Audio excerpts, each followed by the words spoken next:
வணக்கம் நண்பர்களே, நான் உங்கள் music teacher Babu. MuseScore score writing சாஃப்ட்வேரில் நம்ம இன்றைக்கி பார்க்க போகிறது ஆர்டிகுலேஷன் மார்க் எப்படி ஆட் பண்ணுறது அப்படின்னு.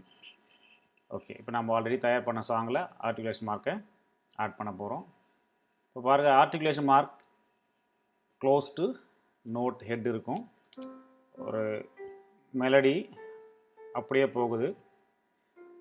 இப்போ இதில் நாம் ஸ்டக்காட்டோ அப்படின்ற ஒரு ஆர்டிகுலேஷன் மார்க்கை ஆட் பண்ணுவோம். பாருங்கள், இப்போது எந்த நோட்டுக்கு நம்ம ஆர்டிகுலேஷன் ஆட் பண்ணமோ, எந்த நோட்டுக்கு ஆர்டிகுலேஷன் ஆட் பண்ணமோ அந்த நோட்டு ஹெட்டை நம்ம கிளிக் பண்ணலாம். அல்லது ஒரு பார் ஃபுல்லாகவே நம்ம கொடுக்க போகிறோம்னாக்கா அந்த பாரை கிளிக் பண்ணிவிட்டு லெஃப்ட் சைடில் பாருங்கள், டைனமிக் நம்ம ஆல்ரெடி பண்ணியிருக்கோம். அந்த ரோவிலேயே ஆர்டிகுலேஷன் மார்க் இங்கே இருக்குங்க. அதில் நாம் ஒரு ஸ்டக்காட்டோவை ஆட் பண்ணுவோம். பாருங்கள், 4 நோட்டுக்கும் ஸ்டக்காட்டோ வந்துருச்சு. இந்த 2 நோட்டுக்கும் நாம் ஸ்டக்காட்டோ ஆட் பண்ணுறோம்னாக்கா தனிப்பட்ட முறையில் நோட் ஹெட்டை கிளிக் பண்ணோம்னாக்கா நம்மளுக்கு ஆட் ஆகிடும். சவுண்டு கேட்போம்.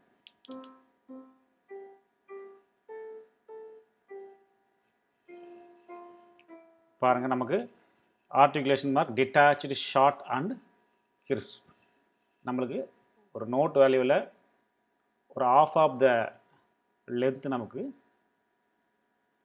குறைய ஆரம்பிச்சிடும். டா டா அப்படி கேட்காம டா டா டா டா அப்படி கேட்க ஆரம்பிச்சிடும். ஓகே, நன்றி, வணக்கம்.